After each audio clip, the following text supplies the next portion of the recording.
ẹ̀sìn kẹ́sìn tó wù kọ́ ọ máa ṣe.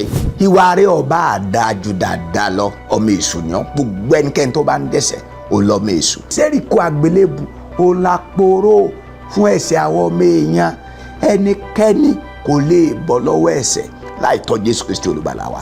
Àkọ́kọ́ ni pé o ò lè bọ́ lọ́wọ́ ẹ̀bi ẹ̀ṣẹ̀ láì jẹ́ pé o bá gba Jésù Kristi. Jésù ni pé ẹnikẹ́ni tó bá gbà mí gbọ́, ó ní olúwa rẹ̀ ti ré kọjá láti inú ikú bọ́ sí ìyè. Olúwa ẹ̀ ti bọ́ lọ́wọ́ ẹ̀bi. Àwọn ẹ̀sìn kan sọ pé Jésù ò kú, tó bá wá kọ̀ tó ní irọ́ ò gba Jésù gbọ́ o.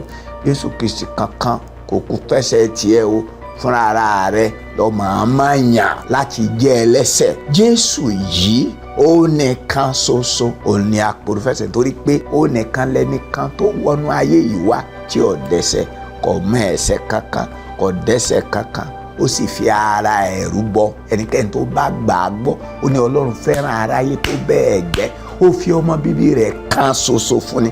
Kí ló ṣe ọmọ bíbí rẹ̀? Ó fi kọ́ sórí igi fún wa. Ó kú, Jésù dẹni ìfibú káwa lè bá a dẹni ìyè, ká lè bá a di ẹni ìgbàlà. Tó bá wá ti gba Jésù, torí àwọn tó gbà á la fi agbára fún láti di ọmọ Ọlọ́run. Agbára ìsọdọmọ ò lágbára tí èèyàn fi bọ́ lọ́wọ́ ẹ̀ṣẹ̀, tí èèyàn fi wá gbégbé ayé wa bí Ọlọ́run.